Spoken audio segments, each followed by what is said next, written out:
So, that's enough from me. Time for you to open up and answer your questions. So, just a bit of the rules of engagement. This is an opportunity to ask questions, be inquiring, explore any questions, or even have some statements about what you think your elected members should be looking at or giving consideration to. The staff are here to answer any of those technical questions. Some of it could be quite detailed. Hopefully we can answer it for you tonight, so I'll direct the questions where they need to go.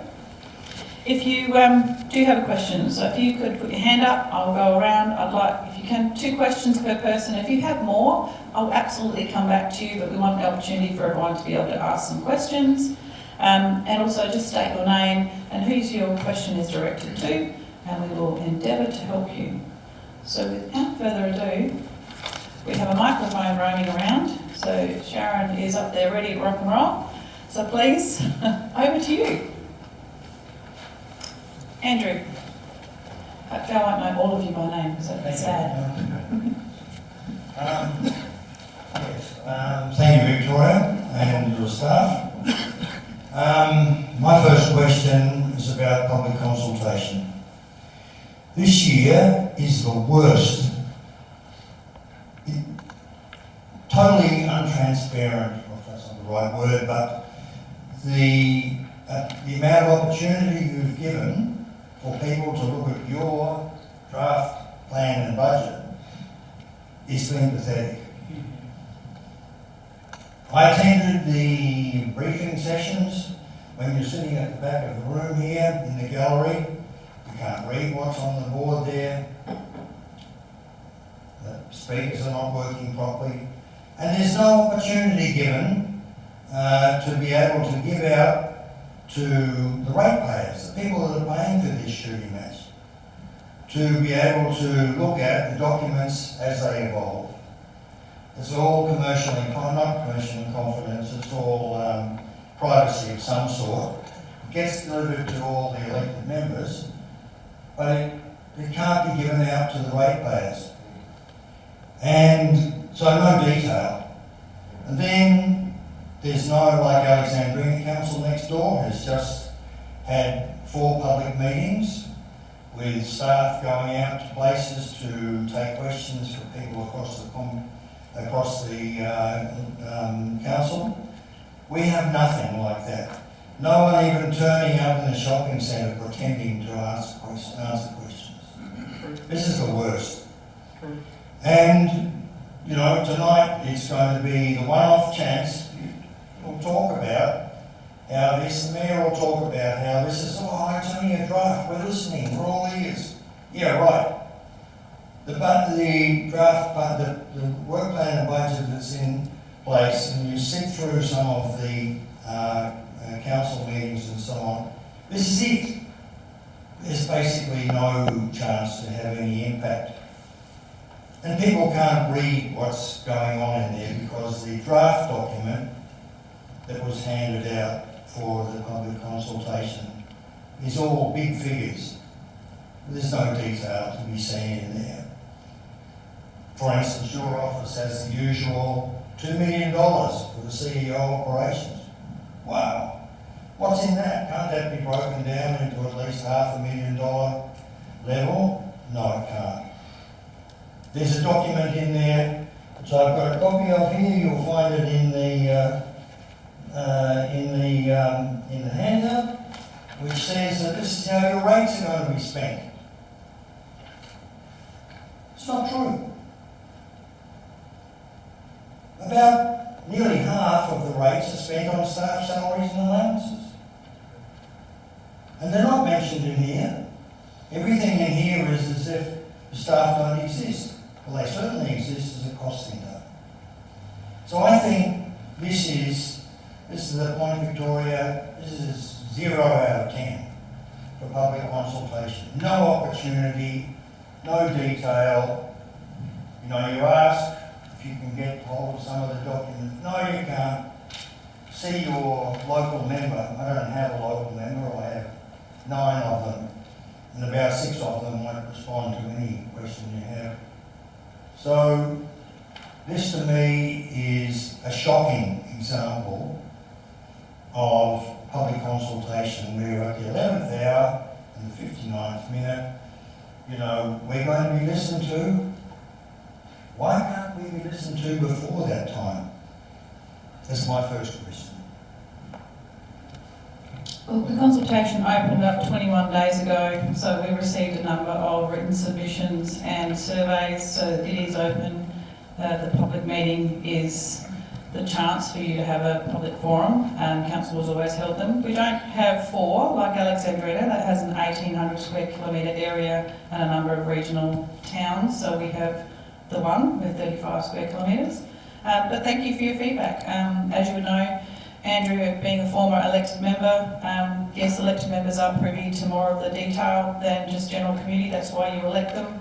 They are there to answer any questions that you may have or interrogate the budget. That's their responsibility. But take your feedback. Any other questions? Yep, I have my second one here. Is 5 years ago, with a lot of fanfare and a lot of hope and expectation, this council gave you delegated authority to put in place the corporate systems implementation project.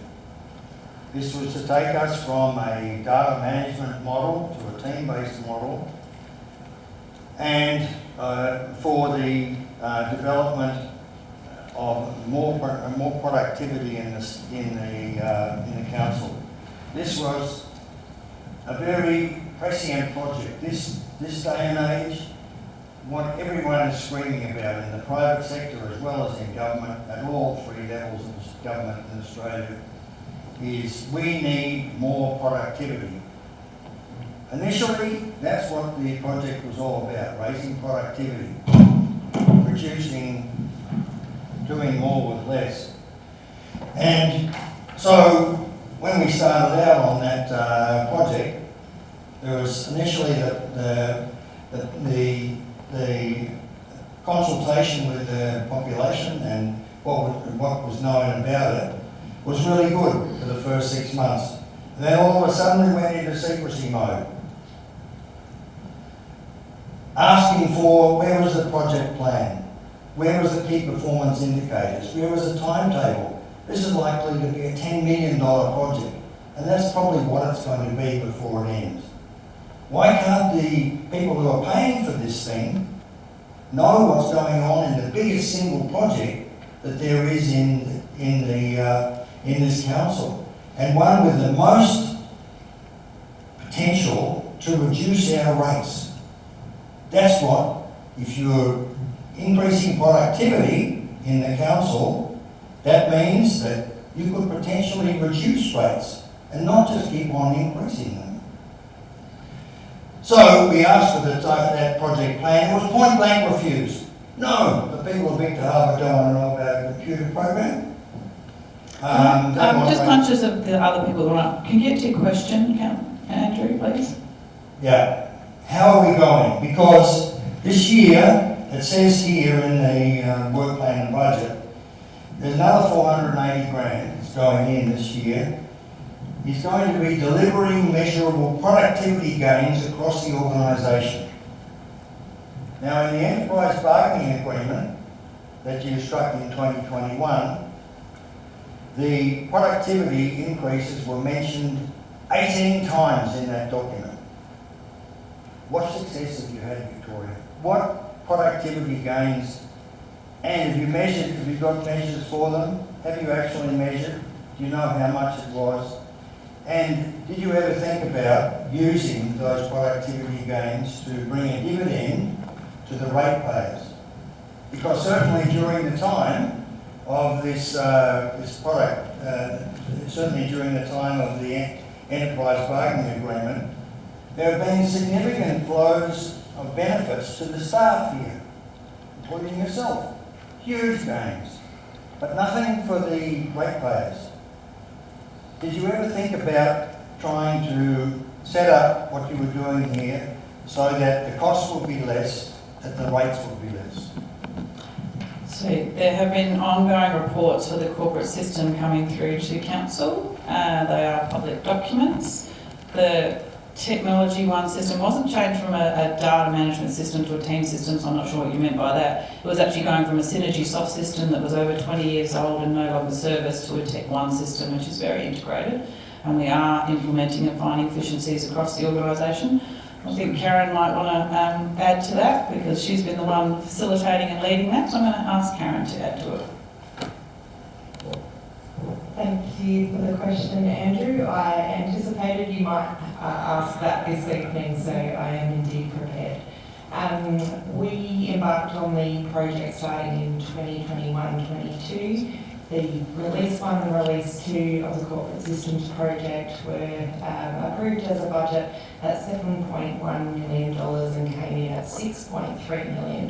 So we're quite proud of that efficiency as we're working through that system. In recognising that a corporate system isn't just set and forget, Council approved a 3-year optimisation phase to make sure that we can get the best possible outcomes from our system, that being community outcomes as well as productivity where we can, as well as other outcomes like compliance with records management protocols, greater transparency over our data, and we're actually generally getting a lot of those outcomes. So we're only 1 year through a 3-year optimisation phase. We've almost at a point of going live with a project management module, which will mean a whole lot of integration improvements between software modules. We're also about to go live with a customer portal. We're already trialling that with conveyances, so that's having significant operational efficiencies for our staff in those areas.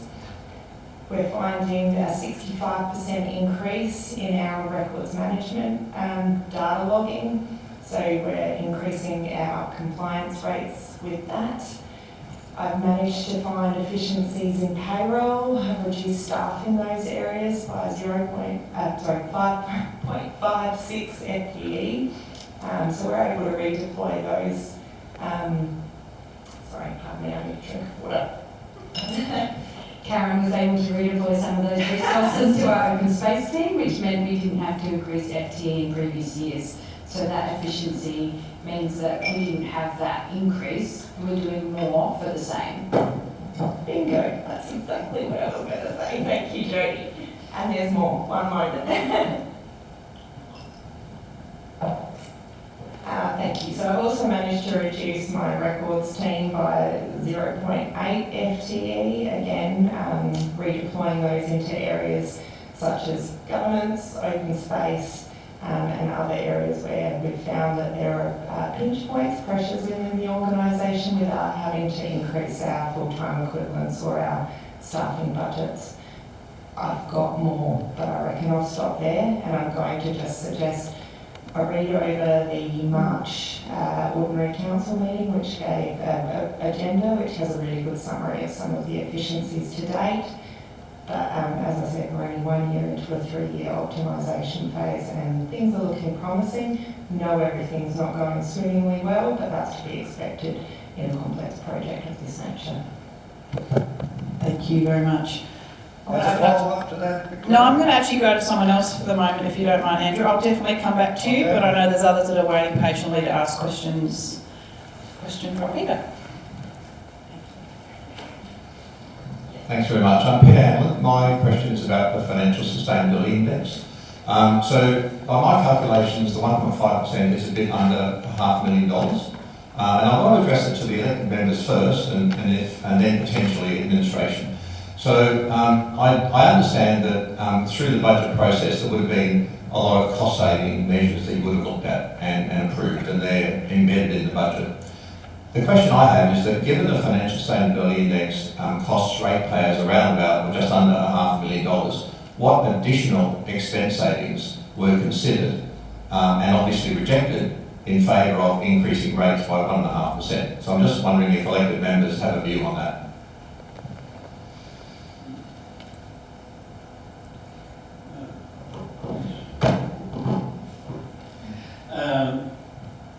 Interesting question on the lines of trying to recall exactly what expenses were reduced in that respect overall. There were a number of things were put into the budget which was taken out to reduce the operating aspect of the budget.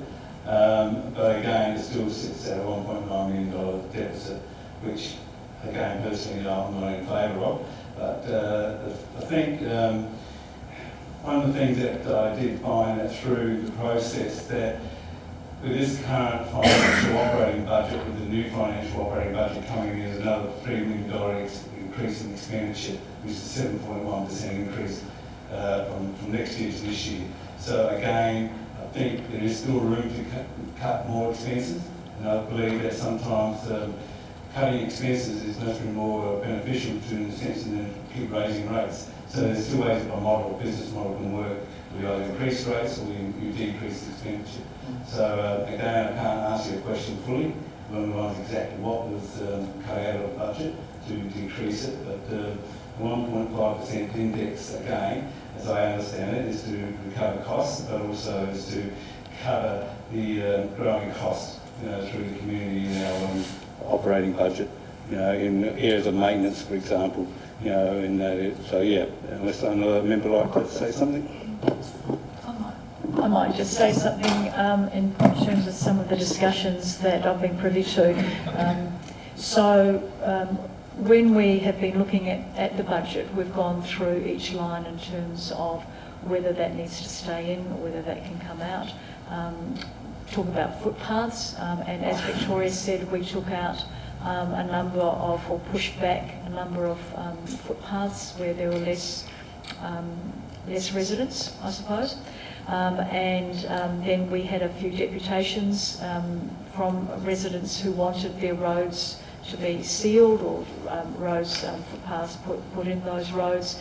Council had discussions about that, and I recall, I think one of them was some deputation from some people that you knew, David. I can't remember which road that was, Colbach Road and Day Road. So initially they were out, then they've come back in now. Other roads then have been pushed out. So it's been quite difficult for elected members in terms of, well, what stays in, what can get pushed out, knowing that that's, whatever's pushed out is going to impact on residents. What comes in is going to impact on residents. So going through those lines, making those decisions about what things are going to be managed differently, or are we going to do put lots of money into the town hall to redo some of the work there, or are we going to push that out for another year because it's still got to be done, footpaths still have to be done. A number of community groups have come to us, including Business Victor Harbour, wanting more money for the community groups, which are very, very well needed, and certainly there's been really good discussion around the council. But do we give money to that community group, or do we hold back and get a grant system that they can apply for further grants throughout the year? How much do we put into that? We've had to put money into things like the impact of climate change and the impact of sea level rise and the increase of storm weather during winter, and that's certainly not something that we can take out. But I know that we've had some, during the budget briefings, some quite robust debate about what stays in and what comes out, and we have made this budget as slim as we possibly could, and the audit committee has been happy with what trimmings have been done. But it is certainly, I think, one of the most robust and also stressful times on council when we are looking at, well, what do the community want? What the services do the community want? Do we decrease expenses by decreasing services? People want the library. The library is really expensive and those expenses go up. But I know that it might have been last budget, we were going to do some major renovations to the library. That wasn't done, but the library does need, they've run out of room basically. So we've got the library. Do we cut down on our Caring Neighbourhood program, which is half funded by grants from the government and half funded by rates, and is shared with Alexandrina Council and I think Yankalilla Council. So those community programs that actually, and the youth programs that deal with what our community needs. Our community needs much more than expenses on roads, rubbish and rates.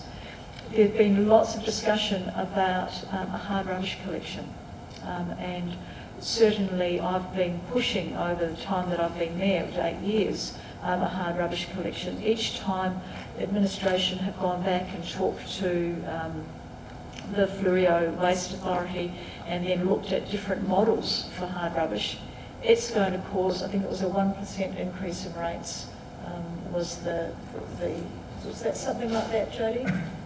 I think it was just for feasibility. Just the feasibility to do it. And it was just not going to be feasible without us actually adding considerable expense to the community. And so, unfortunately, because I think that we really need one, but there's that balance. Do we have a hard rubbish collection? Because we've got an older population that just, can't drive to and from the dump. But it will mean that rates go up. So those are the sorts of discussions that we've had and some of the decisions that we've made when we've gone through line by line. Councillor Burton. Thank you for your question. Just wanted to clarify a couple of things. There was no intention by elected members of cutting back any core services. The capital budget was a lot easier to prioritise. The operational budget, which is what your question is about, especially about what's delivering the deficit, the opportunity was on those non-critical back-end non-core services, that there could be opportunities to reduce some of the costs and staff numbers or consolidate services between councils, and those areas weren't really looked at. So it was really looked at, these are the costs of services we provide, and I think, as Councillor Kemp said, there were still opportunities to dig deeper, and I don't believe that that was fully explored. Certainly discussed, not every elected member agrees with my view, or Councillor Kemp, but that's the democracy of a council. With your indulgence, can I ask a second question, which is a deeper dive into the first question, if that's okay? So, thank you for the answers, and I understand everything you're saying, and particularly if I go to the Mayor, I understand the issue of looking at various expense areas and deciding not to cut them because they're too important for the community or because there's been other demands, it might be external demands. But I guess what I'm getting at is, when you go through that process, and I've had some experience of that, when you go through that process, you effectively say, we're not touching this. This particular part of the expense base is not being touched for all the right reasons. And what I'm trying to get to is there a ranking? What's the sort of the least defensible expense that you've decided to go ahead with? And you don't have to name it, but I'm just trying to get to the fact of, do you actually rank the expenses? This is the most important, this is the least important.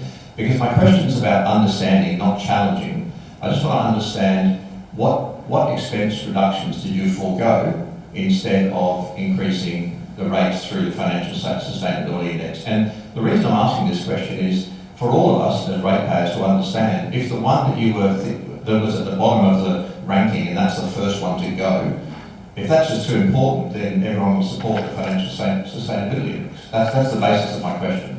So, over to the administration, please. Thank you for your question. I guess in terms of the budget process that we've been through, just to provide a bit of context, the budget started with a much bigger deficit than has been presented now.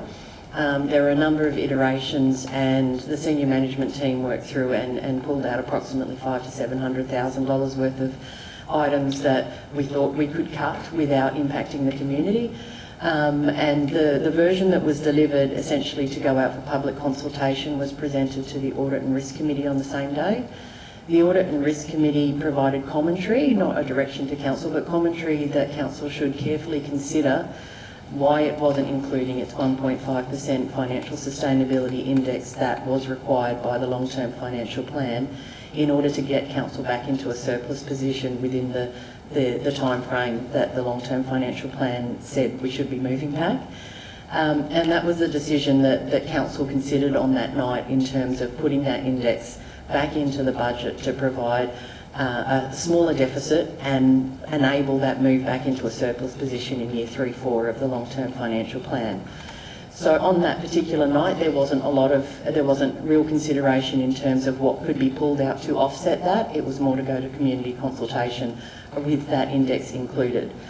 Subsequent to going out to public consultation, we've again looked at the budget in terms of administration and gone through any of the discretionary sort of projects to see if there was anything that could be pulled that would cover that 1.5%, which you're correct is around $500,000. And the items that have come out that are discretionary that could be pulled out without impacting or having not giving an immediate benefit are things like community donations. There's $250,000 odd worth of donations for sports facilities, arts and culture, those type of things. So that's something that could be pulled. It is discretionary, but it has a significant impact on the community in terms of the people that get those grants. There's also some other activities, including climate change activities, marketing in terms of destination branding and things like that. But again, they're all activities that have been consulted with the community, are included in strategies and have specific actions that need to be undertaken to progress those.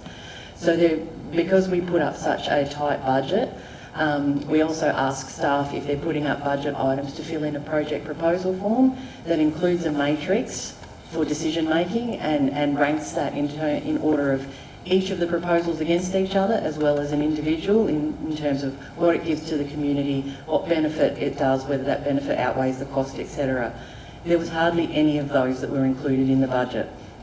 There was one or two really small ones that were included because they have to happen, but pretty much everything else wasn't included. So whilst it was presented to the council members, it was with, if you include this, the deficit's going to be higher.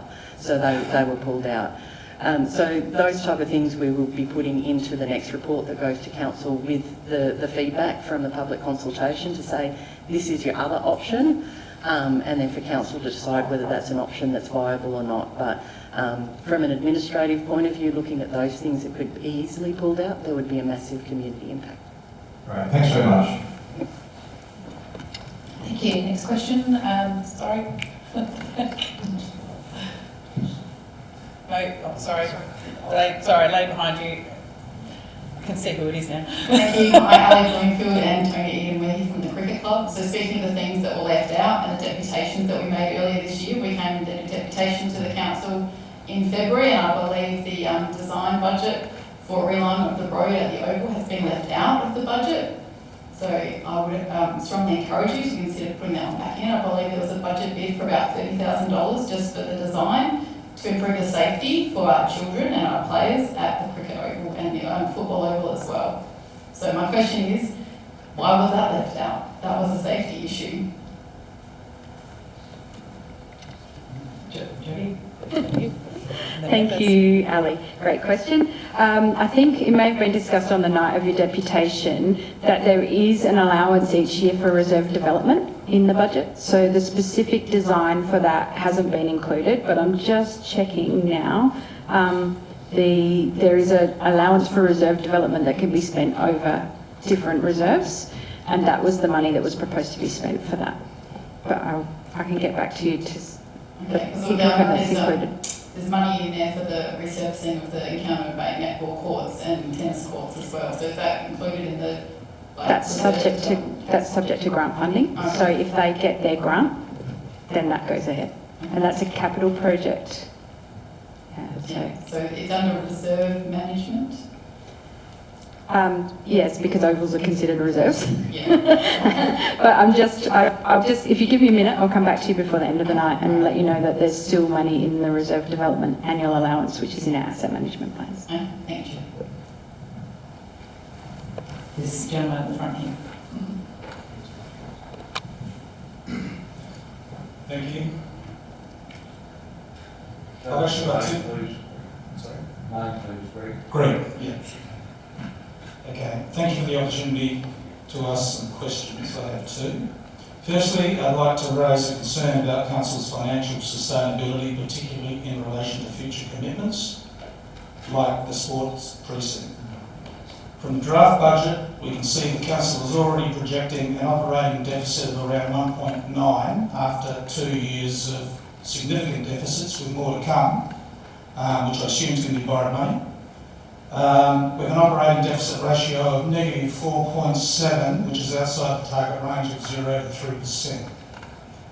At the same time, the long-term financial plan indicates that deficits will continue over several years, and there is a significant spike expected when the sporting precinct construction is funded.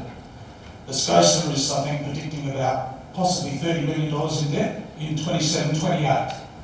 While borrowings are currently below the formal limit, they are clearly set to increase, and the major $11.7 million contribution for the precinct has been deferred rather than avoided. My concern is that this creates a situation where the current budget appears manageable, but the real financial pressure is being pushed into future years onto the ratepayer. So my first question is in 3 parts. What assurance can Council provide that proceedings with the sports precinct and other capital projects will not push Council into an unsustainable financial position, particularly if growth projections or revenue increases do not materialise as expected? And more specifically, what contingency plans are in place if those assumptions prove optimistic? Will projects be delayed? Will services be reduced? Or what rate increases beyond current levels be required? Can you give a clear trigger point? What specific financial indicators or threshold would cause Council to delay or cancel the precinct project? I will answer some of that, and I'm going to hand to Kelly. I just think you need to just one moment at a time. So the figure you talked about, it's not going to peak at 30 million. So in 29-30, it peaks around 20 million, which is about 55% of the ratio. The reason why it peaks currently for the precinct is because it is an operating expense, the $11.7 million, because it's not our asset. It belongs to the developer. It's built on Council's land, but it's an operating contribution. Was why Council is looking to enter into the public-private partnership. It doesn't have to own the asset or depreciate it, but Council is currently looking at some accounting standards to see how that actual does function. If we can capitalise it, then that deficit won't be seen because it would come out of our capital contributions. So that's why it is there. We also have the deficit because Council has contributed the funds for the corporate system, which Karen touched on before, was around $6 million over the last few years. That has also been an operating expense because we can't capitalise it because it's not an actual piece of infrastructure, it's software in a cloud. So Council has deliberately structured its long-term financial plan, which SCOSA has reviewed and said as long as it sticks to it and continues to bring its borrowings back and it has provision for repayment of those borrowings, it is mostly sustainable. And you're right, it does need to stick to it. Some of the projections on the forecast I'm going to go to Kelly to add to, but the whole idea of the long-term financial plan is that long-term forecast of those particular projects. The trigger if the precinct doesn't go ahead, if Council doesn't get the community land revocation, because that is one of the requirements of the actual precinct going ahead, and also the funding gap. So Council was looking to have there was a funding gap of $4 million. We've been successful in about $3.3 million. Currently from federal and state government, there's about a $700,000 gap. If it doesn't seek that, bridge that gap, that may also be another trigger. I'm going to have to Kelly because she did have other questions amongst there and she's picked up on those, but I can see she's busy writing away. Thanks, Victoria. So just a couple of comments in regards to the financial sustainability. So the long-term financial plan that was endorsed by Council in February includes deficits across the first couple of years, as well as Council endorsing that plan, accepting that the ratios may be outside of Council's targets for a period of time. So the commentary within the long-term financial plan talks to that. We review the asset management plans and long-term financial plan each year to check that if any projects' priorities have changed and to update any key assumptions that have changed significantly since the last review. So in terms of our growth and our revenue estimates, obviously CPI has changed a little bit, which is why we haven't presented a 3.6, it's a 4.9% CPI increase. In terms of growth in the long-term financial plan, we've allowed for 1% growth across the first couple of years, reducing to 0.5 after that. We're heading for 1.1% growth this year, so it's relatively on track. And then we make adjustments during those reviews and bring them back to council for public consultation. In terms of the budget, that's another review point to say, is everything that we had in the asset management plans and the long-term financial plan actually required to be done this year? And so you'll see during the budget process some things come in and out depending on community need, deputations, safety, all those type of things that may push it higher than a project higher than something that's in the plans. And in terms of financial sustainability, the long-term financial plan had deficits across the first few years. It also had financial sustainability index in it to help us address that. So if council doesn't move with the financial sustainability index, then our financial sustainability will be in question. So, I assume that the deficits are borrowed money, correct? Not necessarily. So we don't necessarily treat the deficits like that. As you'll be aware, in terms of accounting treatments, depreciation is a non-cash accounting treatment, which is considered in our income statement. We then use those funds that are non-cash but have been raised to basically offset our other operating costs and then to offset our capital costs, and we borrow for whatever the gap is. So it's basically our treasury policy enables us to do that, so we have good use of funds, we reduce our borrowings overall and we reduce our interest. So we're only drawing down on borrowings when we absolutely need it. So at the end, I think forecast 26, 27, it's about a $14.7 million debt? 14.3 million. 14.3, yes. and then forecast. And then the 11.7 on top of that for the precinct? Yeah, so we top out at $20.3 million, and I think it was 28.29, because during that time we're also paying off debt. So whilst we're drawing down on borrowings, we're making payments on borrowings as well. So that's okay, so there's a significant amount of debt to be paid off there. So that includes the precinct itself and the $11.7 million council contribution to the precinct. Okay. So it's topping out at 20.3 with that amount in there. I've got a question behind you. Thank you. I will come back to you. You've had two. I'm just sharing it around because, as I said, I will come back. Thank you, Andrew Schiller, and I'll declare that my wife is the Deputy Mayor, but we both have very strong personalities and have our own views and often don't agree, so these are my opinions, nothing to do with her. This gentleman's question actually relates to a question that I was planning to ask, and that is the effect of depreciation on the budget if we self-build, and the effect of depreciation if we lease. My understanding is that if we lease, we don't get those flow-on effects in following years of allowing for that depreciation in the budget. If we do a self-build, we will then have to make allocations in future budgets to cover the depreciation expenditure of that asset. So we're locking in a long-term commitment of depreciation. Could someone comment on that? Thank you. And I have another question after that. Thank you. All right. So yes, thank you for your question. So generally, in general terms, yes. If we are building, if council is building a property, the cost of the build would be spread across the term of its life, which is called depreciation, affecting our operating budget. Generally with a lease, it would be an operating expense that wouldn't have a depreciation component, but then other accounting standards may come into play. So depending on the type of lease, there might be something that's called a right of use asset, which effectively means that council does have to apportion amortisation as opposed to depreciation against the benefit that the lease gives. It depends on how the lease is written. It depends on whether it's exclusive use and a number of other factors. In some cases, and there's also another standard that may come into play which talks about a public service facility, and so there's another accounting standard that may come into play. We're currently seeking formal advice on the accounting treatments around particularly the precinct, and what accounting treatments apply will depend on the way the lease is written with the developer. And so that's what we're looking into at the moment and going through scenarios to make sure that we've got a full picture for council to make a future decision. Thank you.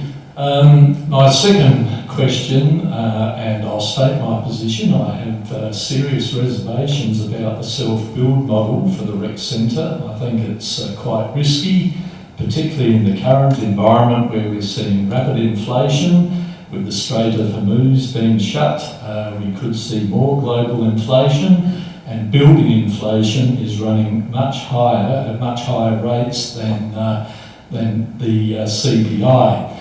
So what protections do you have in your contract for cost blowouts in the construction of the rec centre? There was recently a study done in New South Wales of local government contracts for large projects. 70% of those projects ran over budget and over time, and the cost range of those blowouts range from between 12 and 50%. If we go down the self-build model, we're exposing ourselves to very high risk of cost blowouts. So the question is, what protections are in place, and if we go with the self-build model, how would all of that extra money, both in the extra cost, because it's going to cost a lot more than the project you've got to self-build, so how is that going to be funded, and also how are any potential blowouts going to be funded? So it's a two-part question. Thank you. Thanks for your question, Andrew. If you've had an opportunity to read the Prudential report, there's a lot of those risks that have been identified in that document, and those risks remain with council until such time that the agreement for lease is signed. And once the agreement for lease is signed, those risks are then handed over to the developer if that's the way council proposed to proceed. So we haven't got a contract in place. We're still working through those documents. And until such time that those documents are signed, there is a risk that the costs will go up. We have, however, negotiated recently with the developer, and they're currently holding their costs that they advised council of from September last year, and have advised that they will continue to hold those costs if the agreement for lease is signed up within the current extension of the HOA, which is up until 31st of August this year. So past that date, they can't guarantee what will happen, and they would need to reflect on their costs, and there could be a cost increase. But to date, if council decide to go with the developer build model, those risks will be alleviated from council once the agreement for lease is signed. And any extra funding, if we go with the self-build model and the budget blows out, will they be funded by debt? So if there is a provision, if council chose not to enter into the public-private partnership, which I've just gone back to this slide, so council's contribution activates a $41 million development. So it's not just the rec centre component, that's 26 million of it, and that's pretty much council's contribution. It activates a space which is allied health, childcare, a large format and food and beverage area. So it activates a $41 million precinct. That also provides provision of a ground lease for all of those areas and rates, which council wouldn't have if it builds it itself. So that's what we're using to pay off that debt quicker than if we built it ourselves. If the project doesn't come to fruition with the developer, council has agreed to purchase the detailed designs of the design that's done for the rec centre only, and it would still look at contributing its $11.7 million, but then it would need to wait for a grant from either state and federal government of near on $14–15 million. That's how the rest of it would be funded. The any cost blowout, they would then... council would have to cover the cost blowout, it would wear the cost blowout. The operating costs of it are significantly more with the public-private partnership model, Model 1, which is council has endeavoured to go down those negotiations. Belgravia is the operator, and while there is a subsidy from council to offset the cost, because a rec centre isn't really a profit-making machine, it's a community asset, but any returns or increases of self-sourced revenue that Belgravia is able to identify, and eventually some of that would come back to council, or it would reduce its contribution. But if council is running it, the Prudential report and also the business case, it's a lot more expensive for council to run it. And yes, we're wearing those costs and we're depreciating it and we're maintaining it. The asset where the lease arrangement, it is different. So there is weighing up. There is another option if the public-private partnership doesn't come to fruition. But as I say, council is still going through that due diligence, and hopefully we can come to a resolution soon, or the council can. Thank you. I've got the gentleman here and then this lady over here. Thank you for the opportunity to ask some questions, Frank Stankiewicz. I thought I recognised you. Yes. I think my questions have been already asked, but I'll ask them again.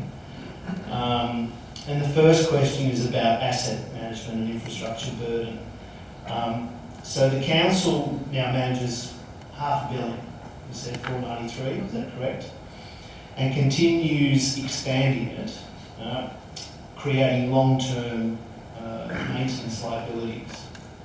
So, how would the maintenance costs from these new assets be funded long-term without further rate increases? Thank you for your question. It's a good question. So a lot of those gifted assets are coming from developments. With those developments come more ratepayers. So ideally, increase in ratepayers, increase of contribution to maintain those assets. It's not always the case, because as I mentioned earlier in the presentation, Victor Harbour is still playing catch up for what was a coastal seaside town, holiday town, that still doesn't have significant stormwater. The more buildings we have, the more impact of stormwater. We need those new assets, which doesn't help our renewals, and it's not about maintaining assets that are being gifted to us, it's about building new ones because of the capacity. But ideally, the offset of increase in ratepayers with those developments of those gifted assets is about offsetting the contribution of maintaining. But that's the biggest challenge every local government in Australia has, is maintaining its assets to a standard with existing ratepayers funds, but also seeking a contribution from our state and federal counterparts. The majority of your taxes, 80%, is gathered by your federal government. There's a constant calling from councils Australia-wide for an increase to that support for councils to maintain that financial sustainability. Yeah, I understand you can't satisfy 100% of the people 100% of the time, so impossible. So the second part of it is the asset renewal currently being fully funded, or we are deferring future problems? So in terms of the asset renewal for 26-27, we're projecting 165% of the asset renewal ratio, which basically says how much are we going to expend compared to the asset management plan requirements. So we're fully funding the amount that we need to spend on renewals and some more because of some projects that are carrying across, multi-year projects or WIP projects that are coming across. So we've had lower ratios for a couple of years because of some of those multi-year projects and projects that were in design and waiting for other decisions. So we're projecting to fulfil our complete 100%, which is what the asset management plans and the long-term financial plan requires, and a bit more.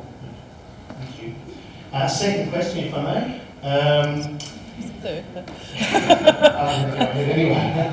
So ESCOSA has raised some concerns. In the graph, or it's a slide rule that you've got there, where it says projected the PFP, I guess. Yeah. Now, it's in between potentially unsustainable, mostly sustainable. As a graph, is that going upwards or downwards? So we want it to go back into the green, and that's about council sticking to its long-term financial sustainability plan. Yeah. And then that will go back into the green. If we are in the mostly sustainable, given we are a growth council, because we're having to spend, the SCOSA is happy. If it's going the other way, because we're doing stuff that's outside of the plan, we're not sticking to the plan, we're not raising rates accordingly, we're going to get into trouble. Yeah. If I can just add that too, keeping in mind that ASCOSA did their review when council was just formulating its precinct plan, and so there were a lot of unknowns at that point as well. So their advice was basically that council needs to carefully consider its assumptions in its long-term financial plan and what it needs to get back into financial sustainability if it goes down this path. So in terms of the timing, it was 2 years ago, I think. So that was a pivotal point for council, which is why we ended up in that point to say you need to carefully consider and do all your due diligence to make sure that you've got things covered. Okay. So having said that, so where within the annual business plan is there clear reporting of those actual efficiencies, savings achieved each year? I think I'm getting onto another thing here. But, and if it isn't included, why not? So in terms of reporting on efficiencies and savings, it's reasonably broad in the annual business plan, but what the key focus in terms of ASCOSA's advice, council has put a response in there which it's required to put in the annual business plan, so I think it's page 76, we've responded to each of those to say what we are doing in regards to that, and it's making sure that we do those reviews of the long-term financial plan, we review the assumptions, and that council has all of the information it needs to make an informed decision to go forward. So ASCOSA's advice was it didn't really like that there were deficits, but it could see that there was a plan to move back into surplus as long as the decision making stayed with that plan. And so that's what they were highlighting was we're at a pivotal point where we need to stick to the plan or something else needs to give to enable us to move back into that mostly sustainable and then further into sustainable. Understand. I'm just conscious you've had... Yeah. Sorry, Elizabeth? Is that right? Yes. Thank you so much. To date, we've had a lot of very valuable questions about the big umbrella questions for the budget, and so I want to just drill down a bit further on a couple of points. The expenditure for the strategic land purchase of $500,000. Where are these areas, and what's the purpose for those areas? You may recall there was a state government announcement about a mountain bike park, and council received grant funding to purchase that land. This is the settlement of that land. So the grant funding Is for the offsets it, offsets the cost. And the second question, and sorry, my knowledge is weak in this area. We've got under the government CEO revenue of $600,000. How is that generated? So thank you for your question. So essentially that revenue is grant income from financial assistance grants that come down through State Government Grants Commission. So they're amounts that we receive. There's a general fund that we get as well as a local roads fund that is our portion of the State Government Grants Commission amounts. So why is it there and not in the other relevant areas associated with the project? It looks very, let's say, as if it's trying to be misleading. I'm not suggesting it is, but that's what it could appear to be. I take your point. That particular grant fund is not tied to anything. So the grant funding document is basically here are funds, spend them how you need to. And so with most other grant funding that comes from different bodies, we actually apply and say we want to use this money for this project, and so then the income will be in the same space as the expenses, whereas this particular funds we need to treat as just general revenue because it's not tied to something specific. Okay, thank you. Thank you. I'm going to go through a few more questions. I'm conscious of time. We are nearing 7 o'clock. We've got Sue and then John. John? Thank you. Sue Morissette is my name. You've talked about putting things into the draft budget, taken things out of the draft budget to try and come down to a figure that is realistic and workable. I have one query on a specific item, which is the road widening of Jenke Road. I admit to being somewhat confused about why that would be needed. Looking at the road itself, it's in really good condition. It seems to be a road that is leading onto school grounds that is a private school. And you've talked about, you know, the consideration of impact on residents, whether it's good impact or bad impact that influences or feeds into some of the decisions that are being made. Also, climate change and that feeding into decisions that are made.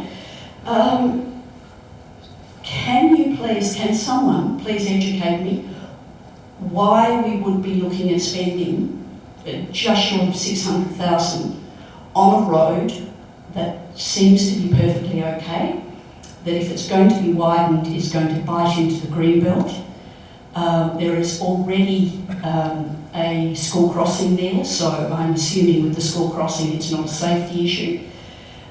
And the only people that I would have see to be benefiting from it are staff, students and parents, all at private school. What's the rationale behind that decision, please?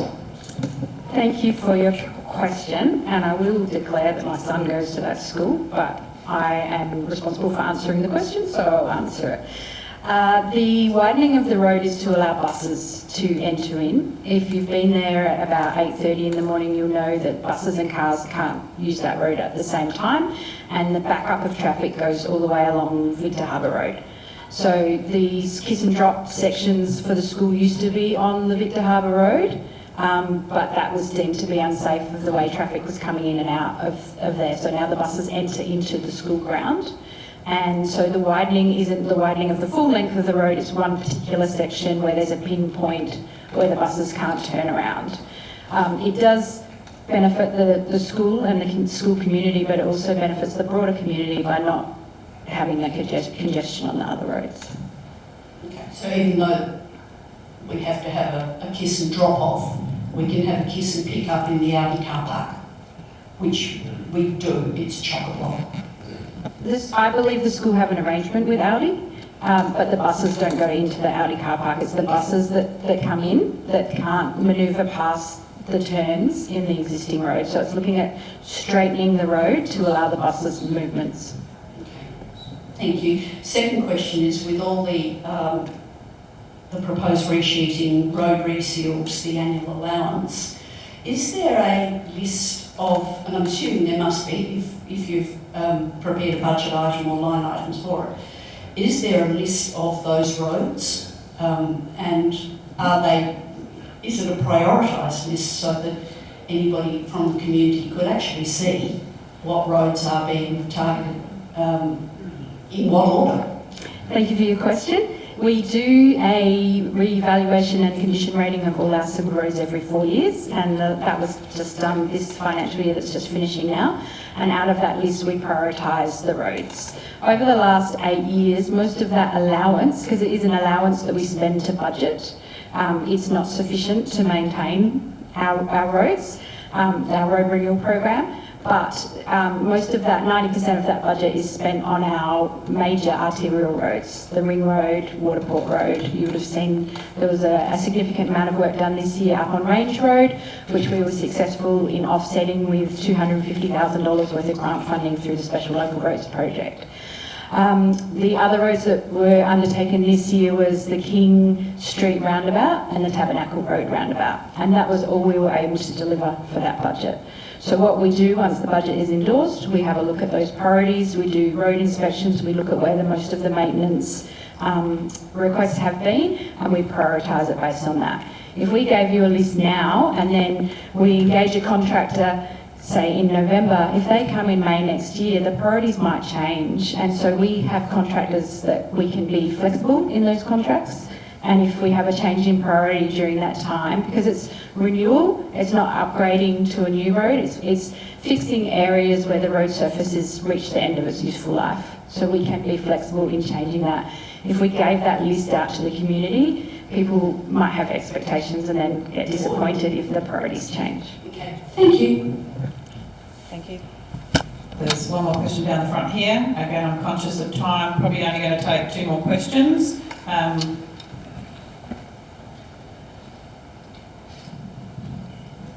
Some of you know me, I'm John Miller.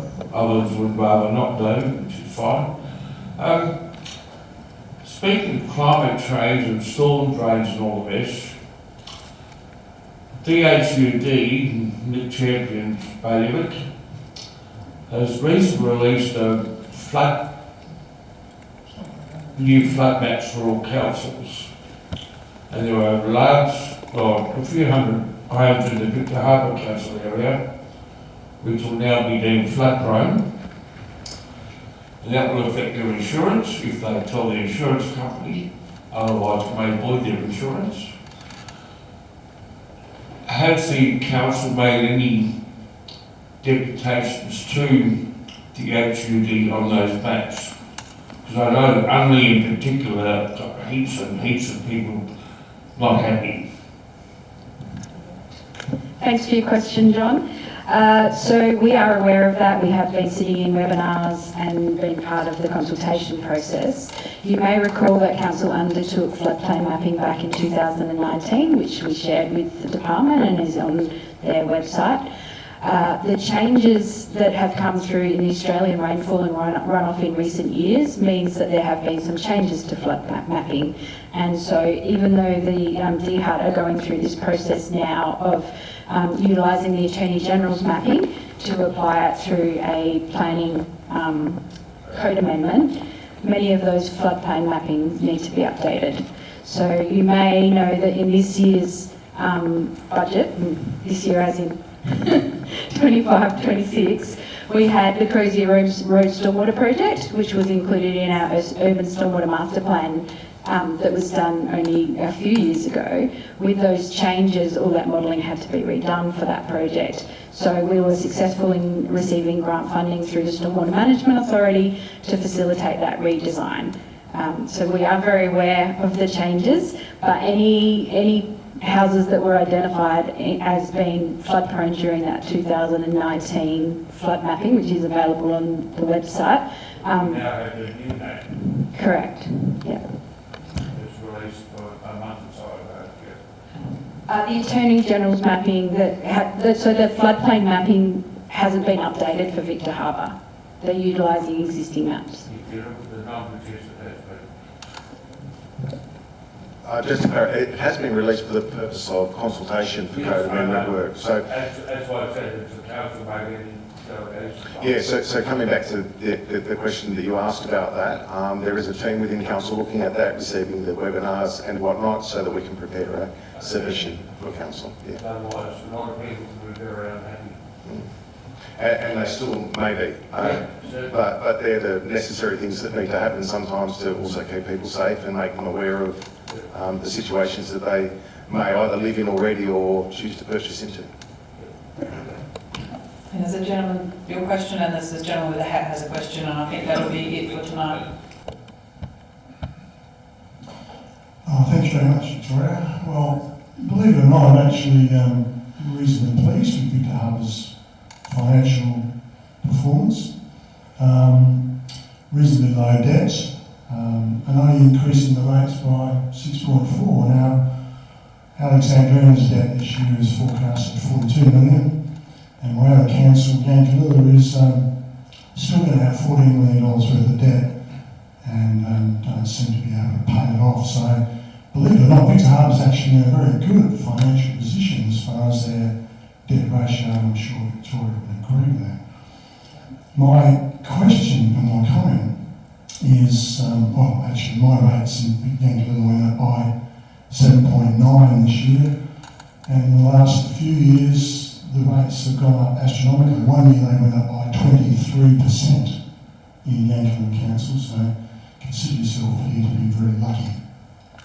I was wondering whether or not the Victor Harbour Council had had a look at the Marion Council's new basketball centre, which Kennets are going to start building this year, which comes in at around $25 million. And so that's part of my question. But my other question is that I'm involved with a number of sporting clubs on the Fleurieu, and pretty much every single one of them is not fit for purpose. So all the money is going to be spent on basketball. That's fair enough. They're a big sporting organisation. But all the other organisations, and we have someone else here from cricket, the athletics club on the R7 Oval is, I believe, it's the worst sporting facility on the Fleurieu Peninsula. It's regularly flooding. The Oval is currently too wet to use even by the school, the R7 Oval.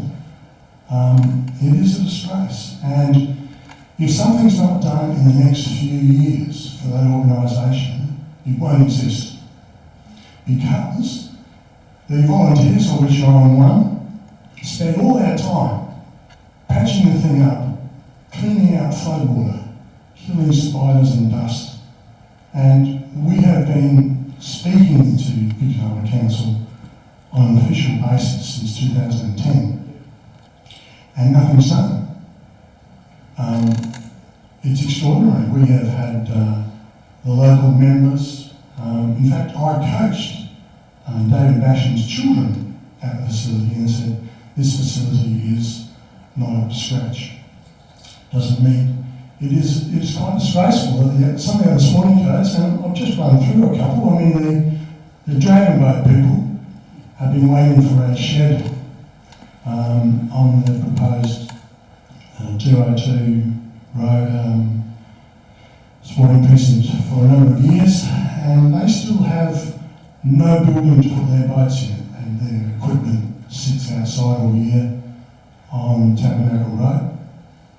But the worst one of all is the Victor Harbour Goolwa Sea Rescue Squadron, who currently, their major boat, doesn't live in Victor Harbour. Their boat lives at Goolwa. Now, can you imagine the uproar if we shifted the Victor Harbour Hospital to Strathalbyn, or the police station to Mount Compass? I mean, to have an emergency service organisation, volunteers, every single one of them, which doesn't have access to its major rescue facility or way. I just find it incredible. And I think it's because this council has been almost paralysed with the precinct and the negotiations and the 100-year lease of the facility to some private developer, Bavaria. And the other sporting codes and other organisations are missing out. And a number of years ago, I'm still rabbiting on, I'm sorry, but a number of years ago there was a document put out by council which highlighted where the money was going to be spent on the sporting facilities. And it was a very good document. I read it and I've still got a copy. And the money has been spent on football fields, but nowhere else. And I now believe that they will be behind on where they wanted to spend money on their future. Bearing in mind that the population of the place is going to increase or double in the near future, we're not going to have sporting facilities on Fleurieu. Thank you. Look, thank you very much for your comments, and I do appreciate them.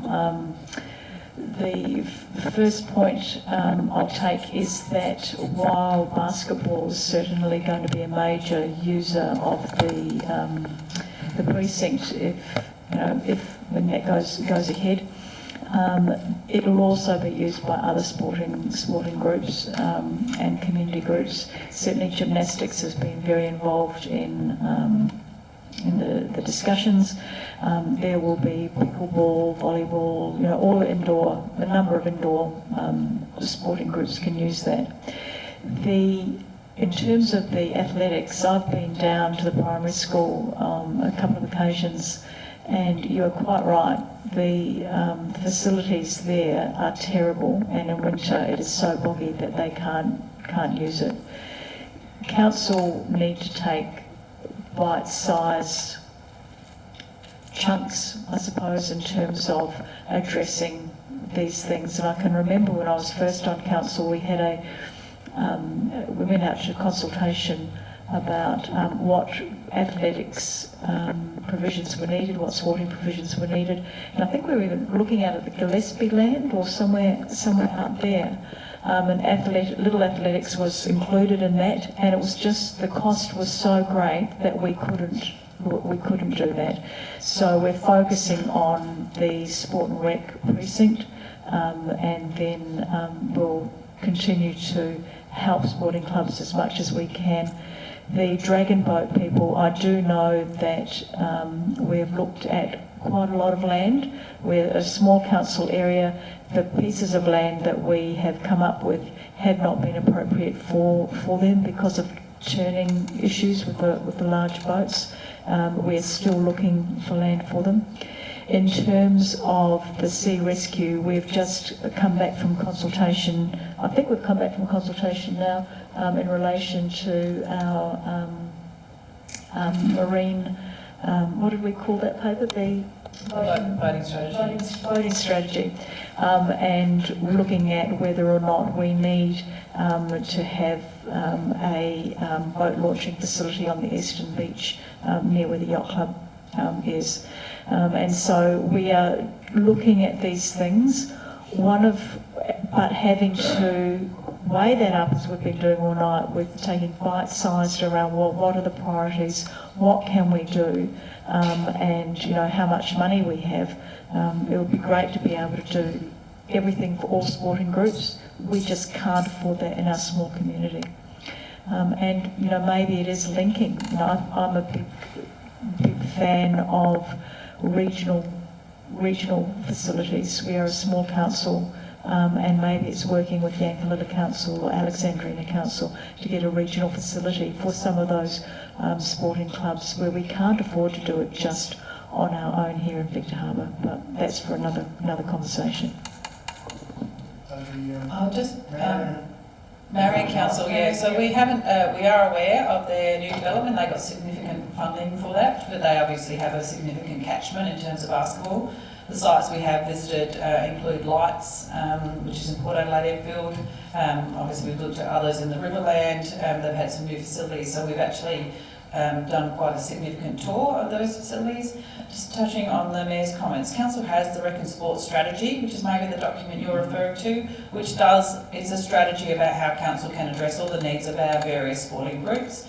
The Rec Precinct isn't just for basketball, there are a number of sports that we've actually had as part of the consultation group to feed into that.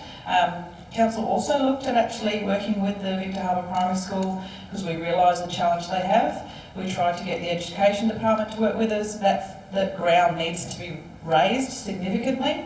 The Education Department, State Government wasn't prepared to come to party to help us do that. If we did do it, it would be an operating cost for this council because it's not our asset, it belongs to the Education Department.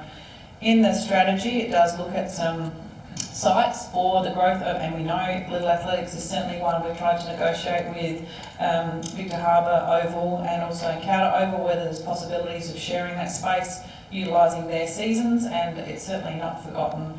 Touching on the Mayor's point, the dragon boats, we are in basically final discussions. It looks like we may have found a parcel of land that will meet their needs. And Sea Rescue, we are working with them at the moment. We've looked at a number of sites. We had a deputation from Sea Rescue. But again, our challenge is that is a state government service. And yes, it sits within Victor Harbour, but it doesn't just service Victor Harbour. So our ratepayers shouldn't be the sole ones that actually fund a new facility. We certainly want to house them here in Victor. It makes sense to. The closer they are to that boat launching facility, the significant savings of a life are incredible. So we will continue to advocate and work with Sea Rescue to try and find a better site for them because they should be here in Victor Harbour.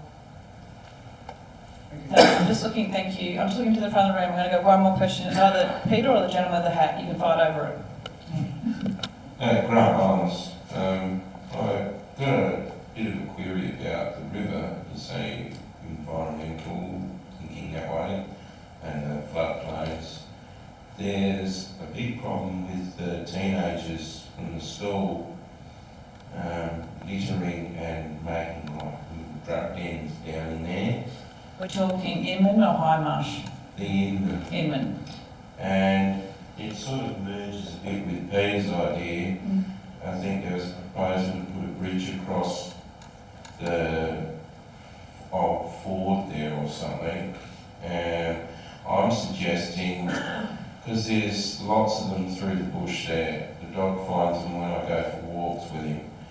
And I took Peter yesterday for a bit of a walk, and we met some of these chaps, but it's sort of a bit worrying really, because it's close to the school. I've mentioned it to the principal, it falls on deaf ears.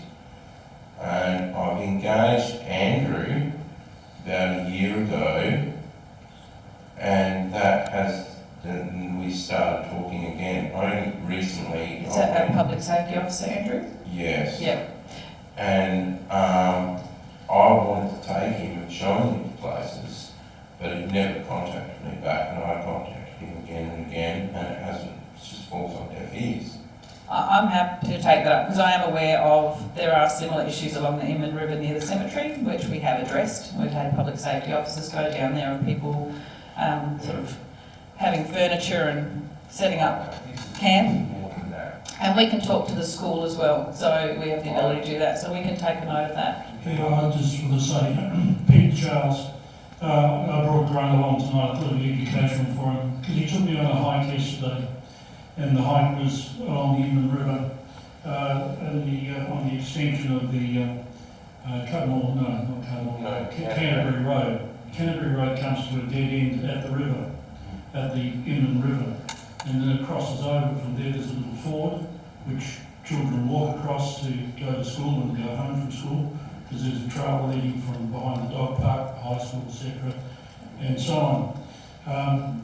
When people put their, this is a combination of a lot of things, they put their hard rubbish under or not necessarily rubbish, but lounges and chairs and so on. I don't know the resourceful nature of these kids actually being able to drag these into these humpies that they've created.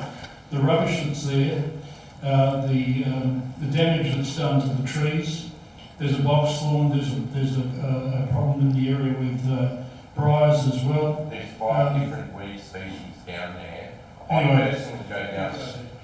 I personally go down there spraying cat tulips. I've been doing it for about 6 years.